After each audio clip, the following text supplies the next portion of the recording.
With effective communication, because it was verbal. Is there any forms of communication that was given? Was anyone told in a different form of communication? I looked on my rotor and I see that she'd put a T for training on my name, and then she phoned me up the other day and said, "Don't forget, Claire, you've got training." And I said, "Yeah, I already know." Well done, that's really important. That's interesting. So that was recorded and then you had conversation. So she arranged something and you wasn't even in the building. So that was quite effective because you're here. Yeah. That's excellent. Anyone else? Any other ways? Yeah, yesterday I came to check my rota for next week and she told me I have to come today for the training. Excellent. So again, it was verbal training. Yes. You come in and that's how you got told. Yeah. Is there any other form of... We usually have it on the notice board. Our training sessions are Excellent. all on the notice board, and they usually give us a couple of weeks notice, and it's on either on the staff notice board, and you just follow the list. And Brilliant. When Jackie spoke to me, we communicated. I sent a memo, and I put the memo with the time, the date, and on that memo I asked Jackie if she would be kind enough to display it as well for other persons, and they can see it without even being spoken to, so they could make their choice. Did anyone see that memo? Yes. Good. Can anyone remember reading the memo, and can they recall what was on the memo? So Smith is having a training session at 10:30 till documentation. 12. Yeah, documentation. Yeah. So you've missed it. I didn't read it. But this is because this is crucial. This is part of your training. This is part of me getting a message across to you. You've done nothing wrong, but you missed it. And it could be, please bring your syringe driver, and that was a really important part of your training. This happens to be a balloon, and we can still carry on with the training. It's not important. But sometimes you're reading, you're recording, you're putting something in a care plan, but you miss something so trivial and small that could be so meaningful at a later date. Am I making sense? Yes. Someone going off of their food, and you know that person really well, and you don't recall that they for the last few days have been going off of their food, doesn't give the next person any idea of what's going on and what's happening. So really, you think at that time, oh, he's just gone off of his food for a little while, but it's really important. So what I'm saying to you is every single thing matters, even the little things. And 9 out of 10 times people don't realise bring a balloon, but I can evidence it, and I normally have a copy to show you, so I'll ask Amy to bring it in. So that was a good indicator. So go with me today, just trust what I'm going to do, and I'm going to give some interesting thoughts. And we're also going to have a bit of fun, because there's some real legal documentation and some real legal implications that I have to share with you to show you the importance of care planning. So first of all, I did no talk, but I waved my arms and you all stood up. That's quite powerful, do you think? Every single person in the room stood up for me, Gay, and I did this. And when I did this, they all sat down. And when I clapped, and I didn't say a word.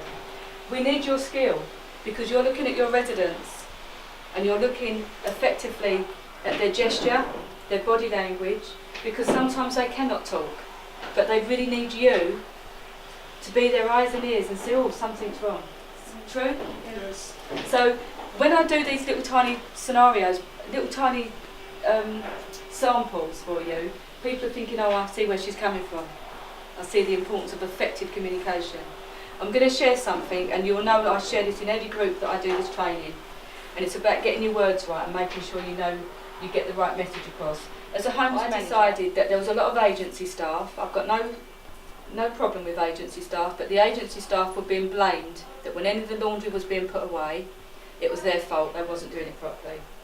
So in a meeting, about the same amount of staff as this, and my senior staff, I said, no more agency staff to put the laundry away now. The agency care staff, I don't want them to put the laundry away. That will solve that.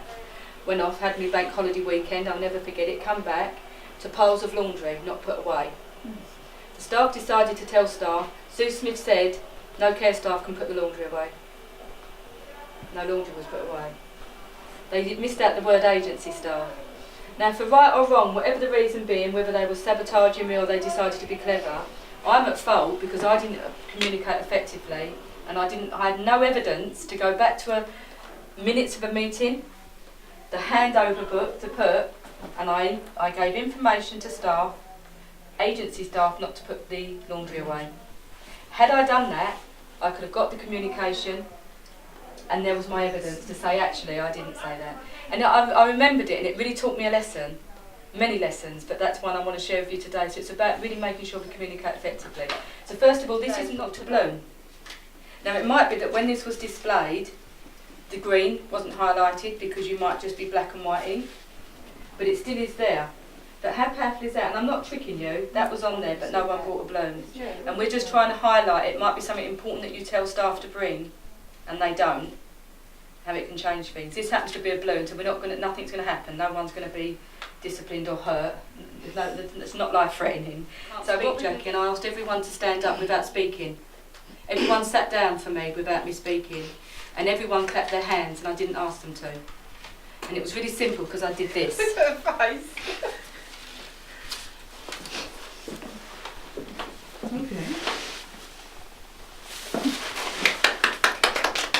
So lots of gestures going on, but I excluded this group because I've already done it. My letter to just sit quietly and do a face together. Just do that for me. As soon as you've finished, you just put your hand in the air to let me know you've finished. Jackie, you come over with this lovely lady, and I want you just do a face together.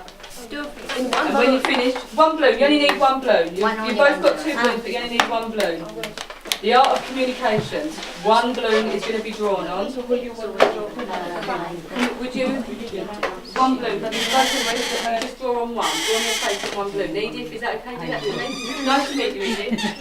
And you're going to be in a group of 4. Is that alright? She's not going to take the gathering. Why is this person so sad? She's got problems. She's in pain. Okay. Yeah. So Jackie, if this person to come to live with us at Caroline House, our nursing home, would there be a care plan that we could put in place to help this person in pain? Yeah, there would be a care plan to say that she does have pain from time to time, and it would include what signs to look out for, because she can't speak. That's why she cries and she's got this face. She's expressing her pain in that way. So that care plan will be explicitly explaining what staff are supposed to be looking for and basically what to do about it. Excellent. See, isn't that good? So we've got someone we know is in pain, but you're telling me at Caroline House that there'll be a care plan in place. Would there be pain relief for this person, Jackie? Yes, there would be, yeah. And where would that get documented? The pain relief. It will be in the care plan as well as on the medication chart. Ah, lovely. I like to hear that. So there's a medication chart as well. Excellent, because we're going to come on to medication. Thank you, Jackie. I'm sure we'll look after this person very well at Caroline House. Claire, your group, Claire and Sue and Heather. If you can hold the face up so we can all see.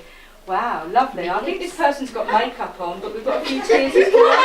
It's meant to be me. Claire said, doesn't it look like Sue?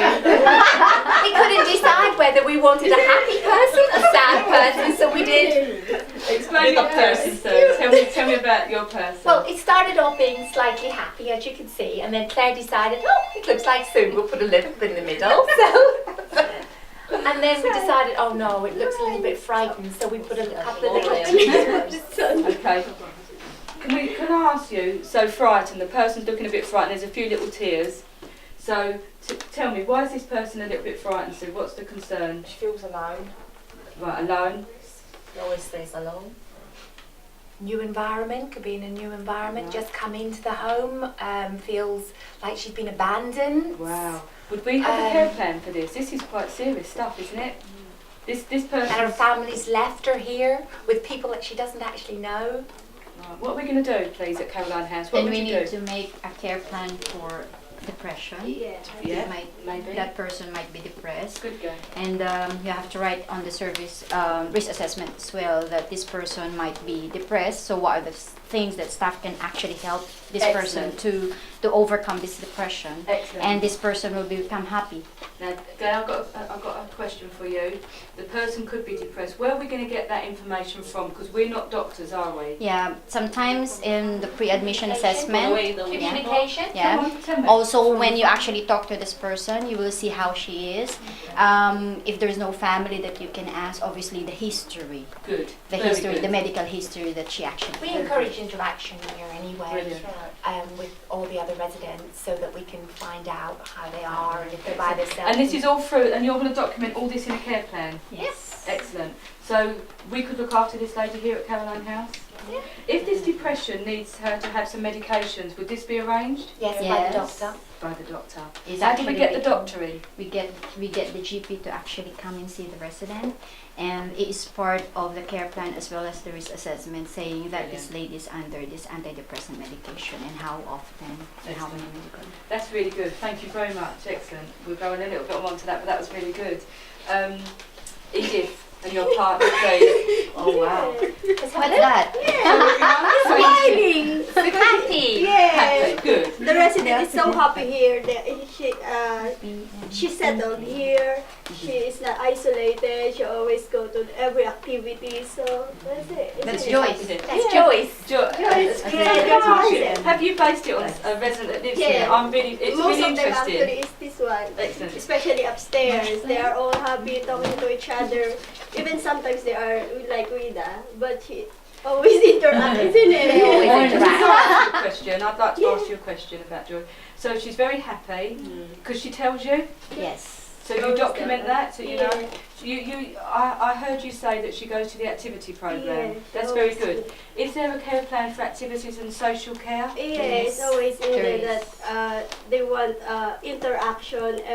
There is a isolate because one of our residents also she's have a history of depression, but to divert her attention, she always go to the activities, everything that. Oh, that is lovely. That is really, really good. Can I ask you as well? So the lady likes to go to the activities, and if for one reason one day she decides not to go, what would you do? I will ask her because she can answer me. Good. I will ask her. Ask her Then, it's- what's the problem? Because it's not really like her, isn't it? Exactly. So You she can will ask tell people. me, Good. And it might be she doesn't want to do it yeah. today. Yeah, That's that's it. absolutely Maybe right. she's tired. Just give her that Could, rest. could I ask you, would you record that? Yeah, Good. we always do that. Especially saying that, oh, Joyce is very happy today. She's like, yeah, we always record. That's really good. Thank you. Jackie, you have to hold. What happened to your balloon? It's cute. Well done, Jackie. You've got your hands full, but I want you to answer the phone. I want you to do the care plans, arrange some rotas for the weekend. I want you to do your KPI performance indicators, and I'd like you to do the ops report. Is that okay? Yeah. That's how you would feel. Care planning in a care home after someone's passed away. 6 years. 6 years? 6 years. 5. 7. 7. 6. 5. 8. 5. 7. Now that's interesting. Even today, if we finish the training today, what we've done, we've had a little bit of fun, but we also know that in this room, no one is getting it right with regards to the legal implications and how long we keep care plan documentation. The care plan documentation stays in a care home for 3 years. Hear me out.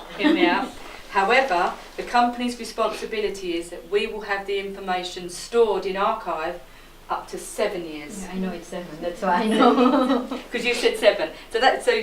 All right, then we're going to say that Gay did get it right. With 7. But actually, it's the responsibility of the manager to have the information in the care home for 3 years. Okay, it doesn't leave the premises. Okay, you've got to understand that a care plan is a legal documentation. It can be called upon to be looked at in a court of law. It can be at a coroner's request. Documentation is when I see care plans that are being used in a safeguard meeting, they are scrutinised and you cannot afford to leave anything out. And one of the reasons I come today to talk to you is rather than just go in and audit some care plans and give feedback and maybe a few bullet points, what I'm saying to you is help me. If I give you the indicators and I help you today, you need to help me by telling your colleagues that we have to be reminded to report everything. When the carer comes to a life care leader, who is our seniors, or Jackie, and says something's not quite right with one of the residents, or something different's happened, or someone's had a fall, what do you do straight after you verbally tell someone? You have to check the record. Good, exactly. You document it in the care plan. Of course, we check the resident, we do all the care necessities. Of course, we do that all day long. But if we don't record that, if anything comes up and we need to discuss it, and you've had no recording, we all know this saying: if it's not recorded, It didn't happen. say it again. It didn't happen. So we have to record. If it's not recorded, it didn't happen, and you can't go back. You cannot go back, no matter how many statements, no matter what you do. You cannot go back. A care plan begins with What does the care plan begin with? What the first part is obviously for about the service user's personal details. Yeah. Actually, I have this one. I'll just print it later. Before we even get someone to come into a home, we have a pre-assessment, don't we? And I always say to the managers, and I always say to staff, one of the most important things you do is get as much information as you possibly can on a pre-assessment. This is the first time you're going to go and see someone. You're going to find out there might be family or a nurse or a doctor, an advocate, next to kin, that can give you information as well. But please be mindful, if the resident can make the decisions and answer the questions, that is what we should be doing. But there is nothing stopping you that if you're not getting all the information you need, yes, go further afield, get as much information as you can, because the information you gain on a pre-assessment will help you build your care plan. Okay? I'm going to ask, it's got to be spot on, because you're bringing back, legally, again, as I say, the assessment is a legal documentation. You've been allowed to go in and discuss an assessment with someone. How important is that to assess? What are we assessing?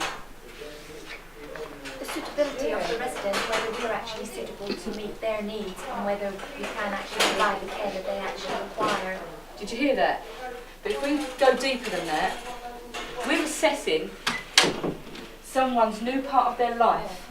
They're going to leave a part of their life to come into a new part of their life to be looked after by someone in a residential or a nursing home. And I wonder sometimes, do we take that all in? Do we really comprehend how that must be feeling for that person and the families? So we need to make sure we get it right in the beginning. And then when they do, if they are assessed and they are suitable, we have to be brave enough to say, are we suitable for you? Are we meeting your needs?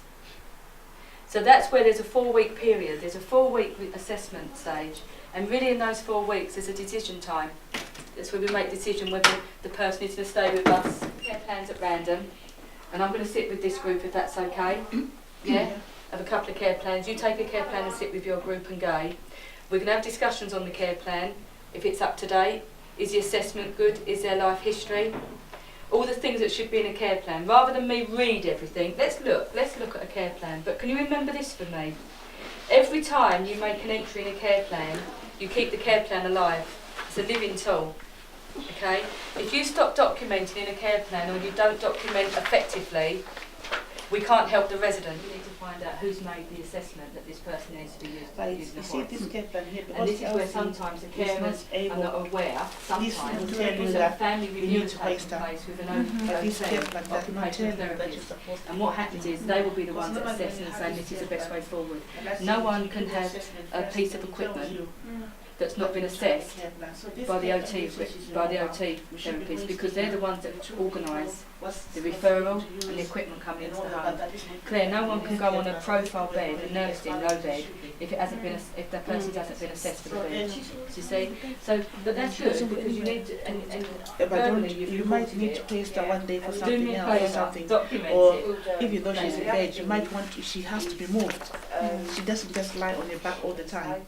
She can be put on his side. And this care plan should be, because she's not able to do that for herself. So this care plan should be able to tell you how you're supposed to do that, and what equipment you're supposed to use, and how many staff are supposed to do that. You can talk But to it doesn't me. tell you That's what I'm here to do. Right, so let me give you an example, and I'll So, help you with this care plan. There might be some information that I want to share that's and the most important thing is, I really need you to complete this So we have to documentation. make We need to have care a plan pay. for her We're now. going to do Like an new audit on this care care plan. plan, and I want needs the to be- a documentation. care plan I want to really read what you're has going to be told. reflective of So, your needs. thank you. Yeah. So If it's somebody care was to plan work from the street and 17. say, can you look after Elsie, they should be able to do that after reading this. Yeah. It should be very clear whatever we're doing for Elsie right now. And the date of Like admission, yourself, if I was to do a care plan for you, 26. for your hygiene needs, I would find out from you what That's do you the want. first thing I do I know when you, I I think you get colour there. your hair. Yeah. How often do you colour your hair? Yeah. Every 2-3 months. That needs to be in your care plan. Yeah. You like you to wear your earrings every time you go out. That needs to be in your care plan. Yeah. You like to wear necklace. I don't wear that because that's not me. So that your care plan Yeah. will be different Residents' from mine. photographs, legally, So all those should be things head they and need to be in. shoulders. Do you brush your teeth twice a day or once a day? Well done. Yeah, that needs to be in your care plan. But that's how you are It supposed can be to- larger. Head and Shoulders is in a passport booth. As what we do, Claire, we take a photograph of someone because if they go missing, we just want to know that we're getting the person. And we want to. We're looking at about dignity as well. We don't really want to be taking pictures of persons that are really poorly in bed. But if they're bedbound, you get Head and Shoulders. You're respecting. People won't see that they're in bed. So the first page I'm looking at is Head and Shoulders for a photograph of the residents. And one of the most important pages I can ever share with you is this. And this is the page to say care plans, consent to care plan content. So you're asking for consent to content. And if this isn't signed, family, residents, doctors, nurses, a coroner could say actually this isn't valid because no one signed to say they agree with the contents of this care plan. Okay. So that's why that page is so important. She can't be in hospital forever. She should have covered someone. We've done the pre-assessment, okay, so that means they come into the home. 4 weeks after the pre-assessment form is taken and filed away. Because what you're building after 4 weeks because of changes is what's going on now. So you've got the basis of what's going on. You know that, but this page is important because it's personal details, who the next of kin is, who's the doctor, who's the nurse, where the person comes from, date of birth, all the information that you need. Then we start to build the care plan.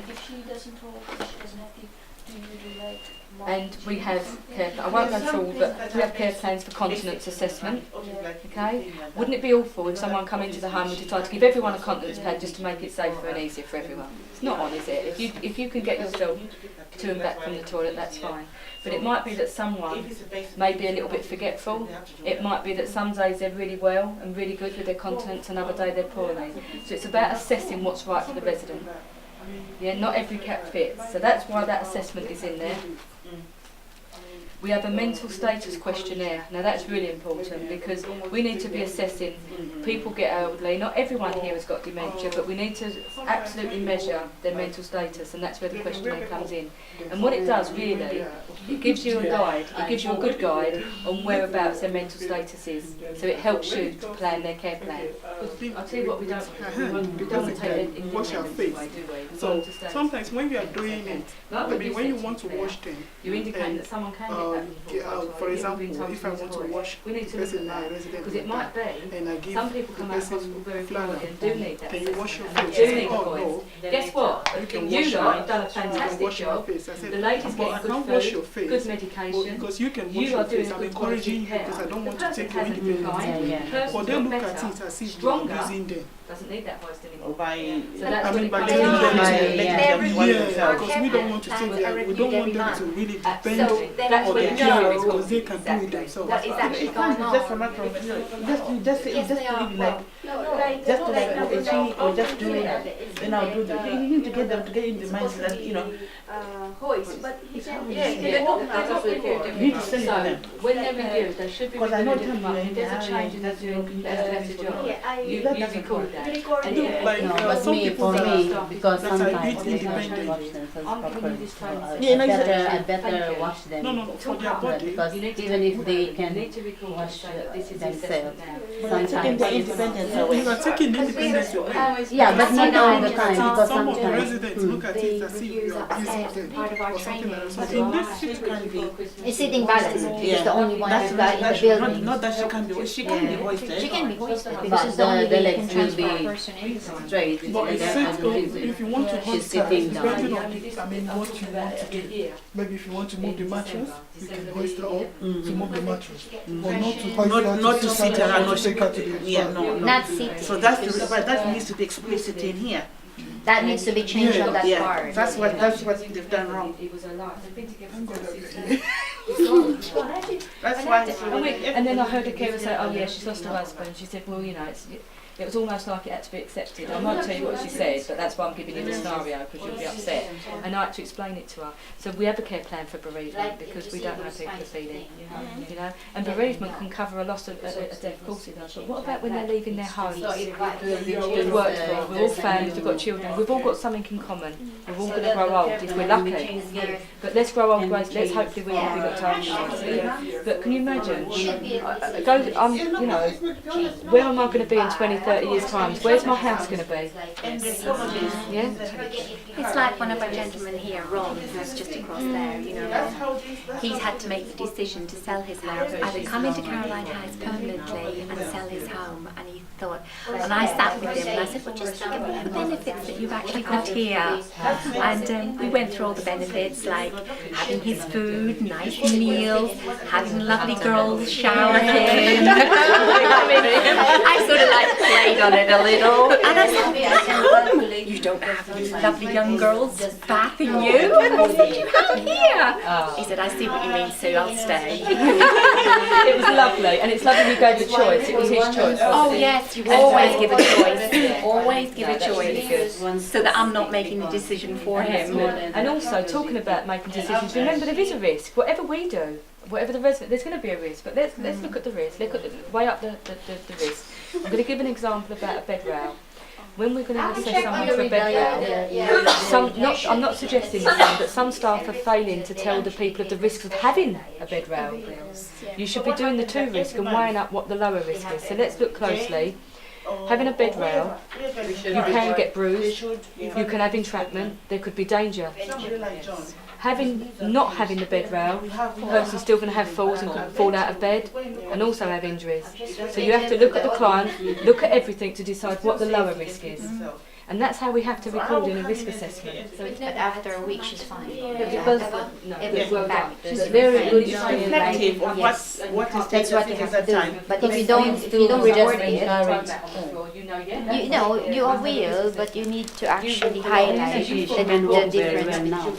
Yes, that's what I'm saying. No, it's back. I put it back in the But then we go on to our care plans. Right. So but that's the importance of communication. If you do this bit quickly because we need to wrap. So care plan, we are planning around the person's care, social, religious, spiritual needs. Covers everything. So we have care plans for people at risk of falls. We can have care plans for people with dementia, progressive people living with dementia. Okay.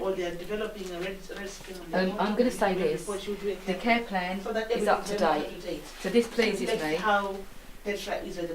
But we need to be looking at the care plan and what it says to make sure that everything, although the care plan is up to date, is the information that we're saying up to date, and that's where you're coming from, Claire, aren't you? So, Claire, I can help there because when I feed back to the manager, this is something that we can highlight.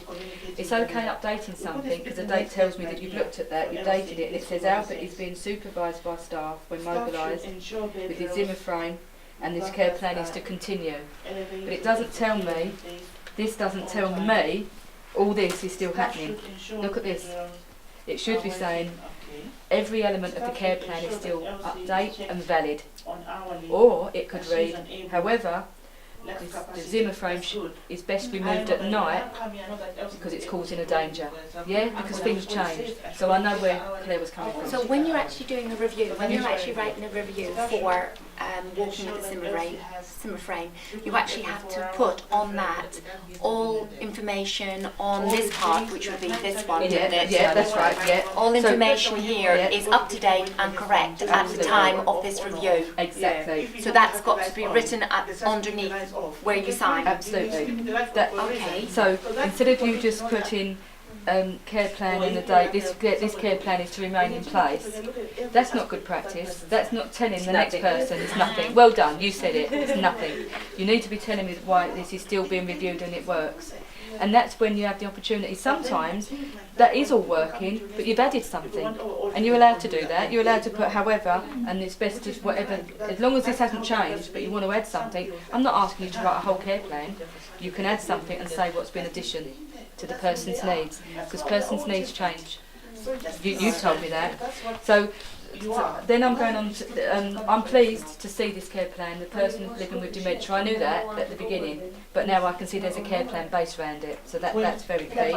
Then it tells me that he needs help, assistance with his personal hygiene care. That's good, that helps me. But it actually highlights exactly what staff should be doing. Right, well, Three monthly reviews is when you actually you can do a review with the family and you discuss them. Who goes in there? Usually the key worker is always invited to actually join.